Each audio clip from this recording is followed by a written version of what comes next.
Primeur FM 103.3 avec Roxane Saint-Gelais. Bonjour tout le monde, bienvenue à Primeur. Écoutez, si je vous dis Éric et Sonny, même pas besoin d'ajouter les noms de famille. Je suis pas mal certaine que la majorité d'entre vous allez penser tout de suite les deux frères. Et je suis pas mal certaine aussi que vous êtes nombreuses à avoir hâte d'entendre le nouvel album qui sort la semaine prochaine. Alors, en primeur ce matin, parce que c'est le titre de l'émission, on va écouter l'intégralité de l'album des deux frères en leur compagnie. On va parler en détail des chansons qui composent Science humaine, c'est le nom de cet album. Bonjour les gars, comment ça va? Bon matin. Salut, ça va bien? Bon matin. Caroline, très bon album. J'ai beaucoup aimé, de belles explorations, des choses différentes là-dessus. On va décortiquer tout ça ensemble. C'est votre 6e album déjà. Oui, absolument. Notre 5e studio, notre 6e en carrière, effectivement. On parle donc de 6 albums en 9 ans. Le premier, c'était en 2015. Oui, effectivement. C'est un rythme. Hein? C'est un rythme quand même. C'est vrai que ça y va. Ouais. C'est bon, c'est naturel pour vous, ce rythme-là. Oh, hey, tu sais quoi? On l'a jamais touché encore. Martin, t'en as touché avant. J'en veux un, moi. C'est pas grave. Non, mais mon Dieu, mais c'est la première fois que vous l'avez dans le Oui, on le voit live pour la première fois. C'est un bel objet pour les gens. Déballe-moi ça, mon bon Martin. Je veux le voir, moi aussi. Et dans ces 9 ans-là, vous avez remporté à 2 occasions le Félix dans la catégorie groupe ou duo de l'année, celui dans la catégorie album de l'année pop aussi. Fin 2017, l'entreprise Nielsen, qui comptabilise les rotations des chansons à la radio, confirme que pour une 2e année de suite, les deux frères sont les artistes francophones les plus diffusés. En 2018, vous battez un record de numéro 1 avec la pièce Comme avant. Ça reste 25 semaines consécutives au sommet du top 100 BDS Radio. 275 000 albums vendus, 70 millions d'écoutes sur les plateformes en ligne et 14 chansons numéro 1 à la radio. Ça va bien? Donc, hein? C'est le même, c'est le fun, hein? Résumé de même, c'est quand même chouette. Donc, à cette étape-ci de votre carrière, qu'est-ce que ça vient raconter, Science humaine? Comment vous nous le présenteriez, cet album-là? Science humaine, c'est un album qui est assurément plus mature que les autres albums. On est devenu producteur du spectacle et de l'album pour la première fois avec cet album-là, que je touche pour la première fois. Donc, pardon, j'ai comme une petite émotion. Oui, on l'avait vu, évidemment, mais je ne l'avais pas encore touché, Éric non plus. C'est un album qui, tu sais, on a toujours été vu un peu beau. comme tu sais, très hop la vie, très positif et tout ça. Je pense que dans cet album-là, c'est davantage authentique, peut-être même que nos autres albums, parce que j'ai l'impression que dans cet album-là, il y a l'imperfection aussi qui est célébrée. Tout ce qui est très humain, très imparfait, très authentique. Je pense que c'est pour cette raison-là que c'est probablement notre album le plus authentique, le plus mature et le plus en lien avec les êtres humains qu'on est finalement.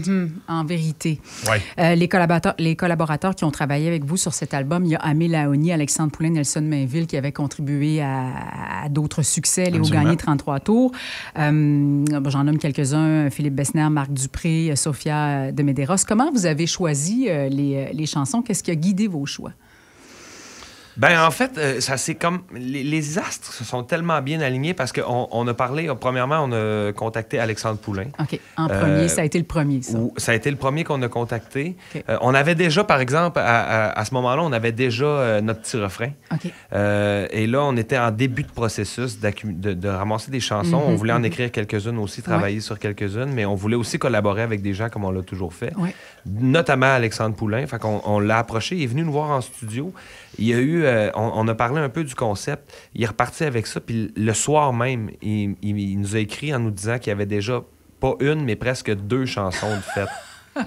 Ça va bien. Ça l'a vraiment beaucoup allumé, notre discussion, finalement. Puis de cette rencontre-là, son nez Croire en nous et Mon idole. Puis là, il est venu nous les jouer en studio. Puis à ce moment-là, on a compris que l'album allait pas mal tourner autour de la chanson Croire en nous. Ou c'est dans cette chanson-là qu'on entend Science humaine. Exactement. Ouais, absolument. Le titre, au départ, d'ailleurs, c'était possiblement Science humaine. Mais on voulait absolument pas que ce soit ça le titre. On voulait que le Science humaine arrive vraiment comme une surprise. Oui, exactement, comme une sorte de punch, tu sais. Puis c'est bon. C'est l'effet... on a pu constater cet effet-là en spectacle, parce que quand on a commencé les spectacles, Croire en nous, évidemment, on la jouait. Les gens savaient qu'il était à la tournée Science humaine. On en parle durant le spectacle aussi. On introduit les gens dans cet univers-là. Puis à la fin... quand la toune finit puis qu'on dit « je voudrais qu'elle soit une science humaine », on a toujours une réaction du public puis une clap là-dessus. Oui. Fait que c'est vraiment... On a pu constater que l'effet qu'on voulait avoir, ben finalement, c'est l'effet voulu qui se produit. C'est atteint, oui, c'est atteint. Et pour la première fois, vous l'avez dit, vous avez pris en charge la production et la direction artistique complète de l'album. Sonny, tu as même réalisé une partie de l'album dans ton studio, je crois. Oui, absolument. Vous devez être fier de ça. Ça doit donner un sentiment d'accomplissement encore plus grand. Ben oui, on s'est vraiment... On a donné notre opinion dans toutes les sphères. Puis, tu sais, on a toujours été libre, mais le poste de producteur et de directeur artistique vient avec vraiment la tâche de... C'est vous les boss, là. Exactement, de tout sélectionner les chansons, de tout retravailler ça ensuite, avant de les enregistrer. Puis c'est là qu'on a eu vraiment du fun aussi. On s'est rendu compte qu'on avait beaucoup, beaucoup de plaisir à faire ça. Ben, donc, ça va sûrement se répéter. Alors, c'est parti pour l'écoute de Sciences humaines. On va écouter les pièces 1 et 2 de l'album « Tu m'as moi-même » et notre petit refrain « Tu m'as moi-même ». On entend dans la chanson « Arrive le temps où tu as compris que c'est pas le voisin qui mène ta vie ». Oui. L'avez-vous fait à un moment donné, cette réalisation-là dans votre vie? Ben oui, tu sais, le jour où tu réalises que tu es maître de ce qui t'arrive... En fait, tu choisiras jamais ce qui va t'arriver dans la vie, mais tu vas toujours choisir ce que tu vas faire avec. Puis le jour où tu réalises ça, je pense que c'est là que tu commences à avancer, puis c'est là que tu commences à te rendre compte que tu es maître de ton propre destin, finalement. Ça change beaucoup de choses. Et notre petit refrain de collaboration avec Philippe Besnéard, Marc Dupré, Jean-Sébastien Chouinard, c'est le premier extrait, numéro 3 au top 100 des chansons les plus diffusées par la radio. Avant de partir en solo, c'est mentionné dans cette chanson-là, est-ce qu'on parle de la fin d'un amour ou la fin d'un duo? OK, tu parles de notre petit refrain? Notre petit refrain. Mais c'est ça l'image qu'on a voulu, parce que ça fait partie des chansons qu'on a écrites sur l'album, celle-là avec Philippe Besnéard. Oui. Et puis, on a vraiment fait le parallèle entre le langage de la scène, le refrain, le rideau qui tombe. Mais tout ça pour parler d'une relation qui prend fin. Ouais, notre petit refrain représentant un enfant, finalement, qui est né de cette union-là. Ah, c'est beau. Ben, on va les écouter. Tu m'as moi-même et un extrait de notre petit refrain. Vous écoutez Primeur au FM 103.3 et on écoute Sciences humaines de deux frères. Jusqu'à midi, vous écoutez Primeur FM 103.3 avec Roxane Saint-Gelais. On attendait, on était tout oui. Alors, on a écouté les deux premières chansons de l'album et là, on va écouter Croire en nous et L'amour long, deux très, très belles chansons de l'album. Croire en nous, on l'a dit, c'est un petit peu la chanson-titre finalement parce qu'on entend le titre dedans. On parle de ce qui compte vraiment. Si la vie était une science, je voudrais qu'elle soit une science humaine. Qu'est-ce qu'elle vous inspire, cette chanson-là? C'est une chanson, en fait, d'amour, tu sais, de quelqu'un qui prend soin de quelqu'un. Puis, en fait, c'est le devoir qu'Alexandre Poulain a fait après notre discussion, c'est d'écouter un paquet de chansons rassembleuses, puis de noter les similitudes entre ces chansons-là. Puis on parle de plein de grandes chansons de plein d'époques, là. Puis ce qu'il a noté qui revenait souvent, c'est quelqu'un qui prend soin de quelqu'un qui prend soin de quelqu'un. Ça revient souvent. Il y a des onomatopées qu'on peut chanter, comme des wow, des dada-dam-dam, des affaires comme ça. Oui. Puis des accords simples, des mélodies simples. Vraiment, là, d'aller dans la simplicité, mais dans quelqu'un qui... On aime beaucoup ça, prendre soin des gens, je pense, au Québec. Puis cette chanson-là parle de ça dans un monde... qui est de plus en plus difficile dans un monde où la bienveillance, surtout, mettons, sur les réseaux sociaux, n'est pas nécessairement là. Beaucoup centré sur soi. Exactement. Donc, cette chanson-là parle de ça. Et L'amour long, mon Dieu que j'aime cette chanson, hein, c'est fou. Des sonorités différentes de ce qu'on entend habituellement. Absolument. On entend là-dedans, j'ai presque tous les défauts, toi t'as les autres. On a beau attirer le chaos et faire des fautes, les erreurs que nous ferons bientôt seront les nôtres. C'est un rythme moins entendu aussi pour vous. Oui. De belles nuances, des envolées. C'est profond au niveau émotionnel. Moi, ça m'a vraiment jeté à terre, cette chanson. Qu'est-ce que vous aimez de L'amour long? L'amour long, c'est un texte et une musique d'un gars qui s'appelle Frank Custo, qui a une carrière solo aussi. C'est un gars qu'on connaît depuis... ça doit faire 15 ans qu'on connaît ce gars-là. C'est un des très, très bons... C'est un de nos bons amis, mais c'est aussi un des très, très bons amis de notre drummer. OK. Puis c'est lui, à un moment donné, on était en tournée, puis il nous a dit « Hey, les gars, une petite toune avec Frank Custo, ça pourrait être intéressant. » Puis nous autres, on a toujours été allumés par ce qu'il écrivait. C'est un gars qui écrit très, très bien. On a toujours trouvé qu'il avait une plume incroyable. C'est vraiment une plume particulière, surtout. Un peu à la Jean Leloup, Dédé Fortin dans ce coin-là. Un peu plus cru que ce qu'on est habitué, nous autres. Mais celle-là en particulier, lui qui avait dans ses affaires, il l'a pas enregistrée, je pense, parce que justement, elle était dans un niveau de langage un peu plus élevé que ce qu'il fait d'habitude, puis un peu moins cru. Puis il pensait que ça pourrait être un bon match avec nous autres. Ouais, fait qu'il est venu nous jouer ça au studio à la maison, puis on est tombé en amour avec la chanson, vraiment. Fait que, écoute, c'est une chanson qui est justement, comme tu dis, qui est un peu différente, qui a des arrangements un peu plus particuliers, tu sais, tout ça. Donc, je pense que c'est un match parfait, en fait. C'est un bel ajout, oui. Alors, voici Croire en nous et L'Amour long. Vous écoutez le nouvel album de Deux frères, Sciences humaines, à l'émission Primeur au FM 103.3. Vous écoutez l'émission Primeur au FM 103.3 en compagnie de Deux frères. C'est vraiment très bon ce qu'on vient d'entendre, Croire en nous, L'Amour long. Et on va parler maintenant des pages blanches. Les pages blanches, on parle de soif de changement, soif de nouveauté. Est-ce que c'est un désir qui vous habite? Est-ce que ça explique un petit peu les nouvelles tangentes prises sur l'album, de vous renouveler ou de changer? Est-ce que c'est quelque chose qui vous habite dernièrement, ce désir-là? Mon micro est ouvert. Alors voilà. Alors me voilà. Pour cet album-là, je pense qu'on était un peu avide de changement, justement, dans le sens où on a décidé de reprendre les rênes d'à peu près tous les aspects, entre guillemets, y compris la direction artistique et tout. Puis je pense que de se mettre en danger dans des situations comme ça, c'est là que naît En fait, j'ai l'impression que c'est dans la prise de danger que naît la vraie nature de quelque chose. Puis j'avais l'impression que ça prenait ça pour cet album-là. Il y a eu des changements au sein de l'équipe et tout. Puis je pense que ça prenait ça pour donner cet album-là, finalement, qui, en mon sens, est vraiment de loin mon préféré de tous les albums qu'on a fait jusqu'à maintenant. Est-ce que vous pourriez aller complètement ailleurs? Dans un autre style musical. Est-ce que vous avez déjà essayé? Est-ce que vous avez déjà discuté de ça? Bien, on a en tant qu'interprète, dans le temps qu'on jouait dans les bars, on a joué à peu près... on a joué plein de styles différents. Dans notre carrière, on a... écoute, sur cet album-là, je pense que avec la chanson Immortelle... Oui, j'allais la nommer. On va l'entendre tantôt. On va quand même un peu assez ailleurs. Loin, oui. Mais sinon, plus que jamais, je pense qu'on est intéressé à justement s'élargir un peu, nos... Puis aussi, il y a Gauthier Marinoff, il faut lui donner quand même le crédit qui lui revient, qui a réalisé l'album. On lui a donné beaucoup de liberté, de latitude. Il a pu vraiment s'amuser. D'ailleurs, Immortel, c'est vraiment un de ses trips, qui au départ, il n'était pas censé rester, mais c'était pour nous montrer l'énergie dans laquelle on pouvait aller avec ce genre de chansons-là. Puis nous autres, on a juste dit, on y va all-in, on le fait. Totalement. Mais c'est ça, c'est grâce à Gauthier quand même qu'on a pu explorer ce volet-là de notre personnalité musicale, mettons. Et vous le connaissez bien, donc, et il vous connaît bien aussi. Alors, il y a une relation de confiance qui s'établit, puis vous savez que le résultat va être bon, que vous pouvez oser un peu plus. C'est ça, on y a fait confiance, puis on s'est dit, on s'est croisé les doigts, on s'est dit que notre public allait probablement nous suivre là-dedans. J'en suis convaincue. On écoute les pages blanches.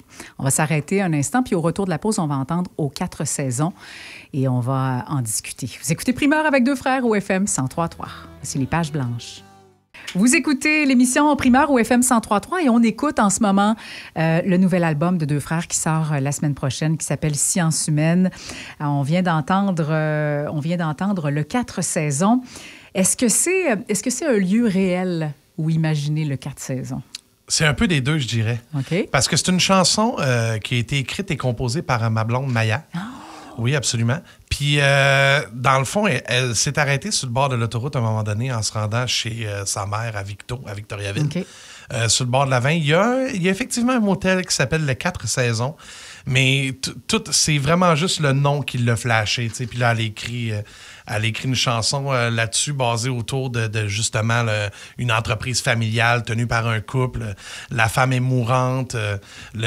C'est comme raconté un peu par le fils de ce couple-là, si on veut. Puis un des fils, parce que dans l'histoire, il y a 4 enfants.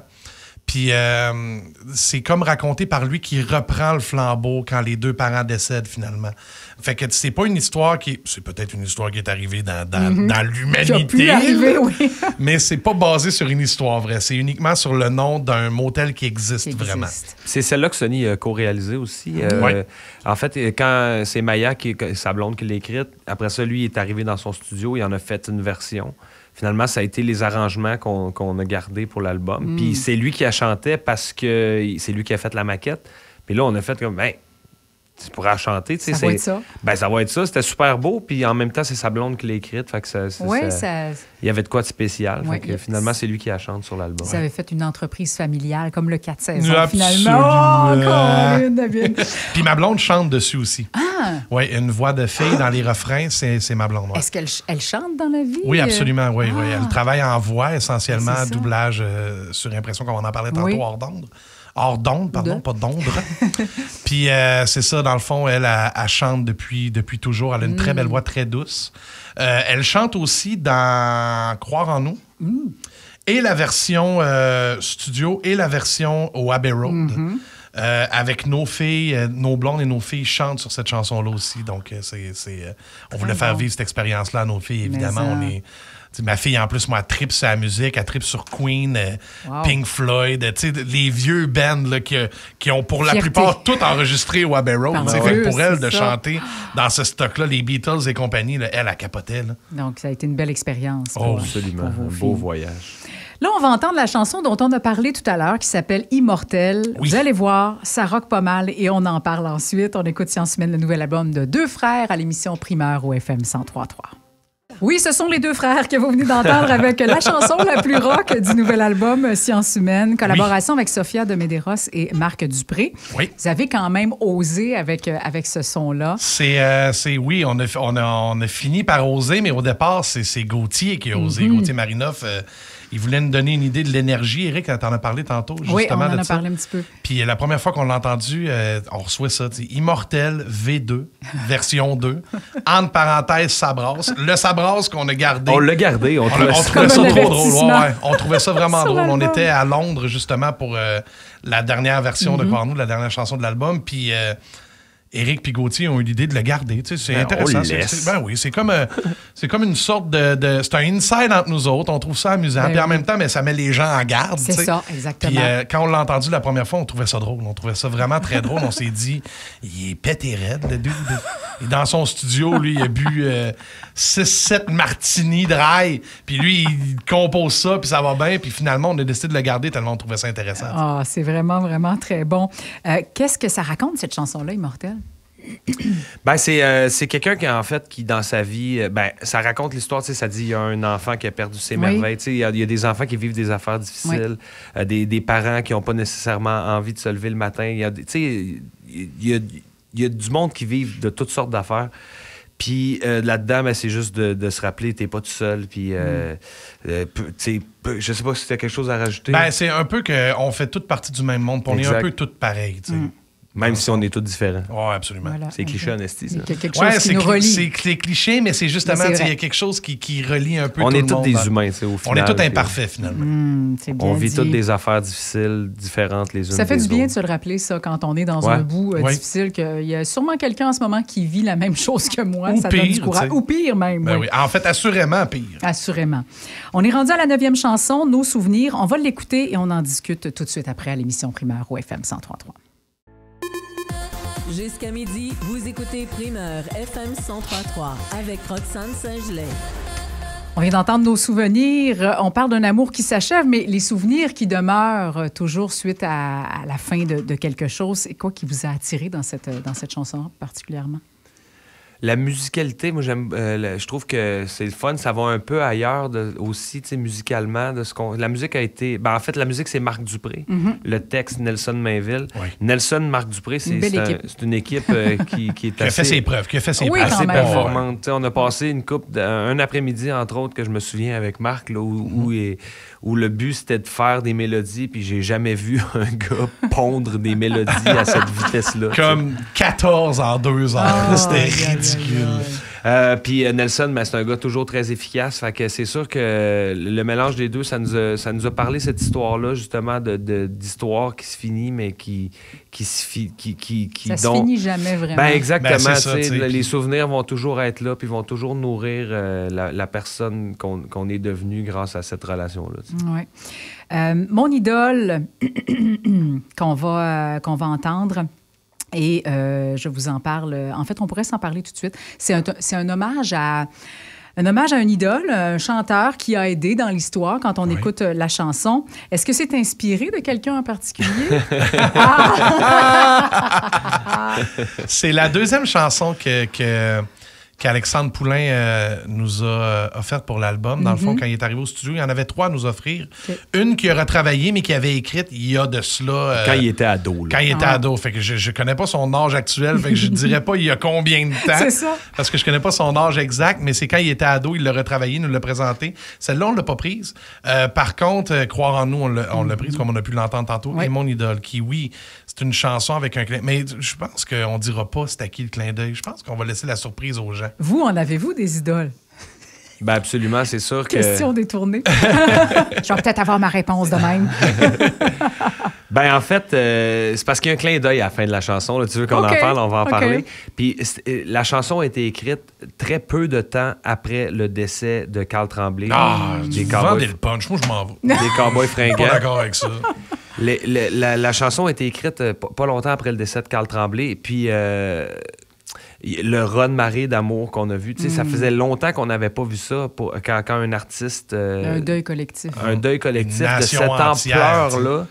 Je me souviens pas avoir vu ça de mon vivant. Non. Puis, donc, évidemment, Alexandre Poulain, ça l'a allumé, j'imagine. Et puis, il a juste glissé un petit clin d'œil. Un petit clin d'œil à la fin de la chanson. Qui laisse place à l'interprétation que vous voulez. Alors, on l'écoute, suivi de ton dernier slow. Vous écoutez Sciences humaines de 2 frères à l'émission Primeur au FM 103.3. Vous écoutez Primeur, on est en compagnie des 2 frères et on vient d'écouter pratiquement tout l'album Sciences humaines, nouvel album qui sort la semaine prochaine. Cette chanson-là, ton dernier slow, c'est toute une chanson.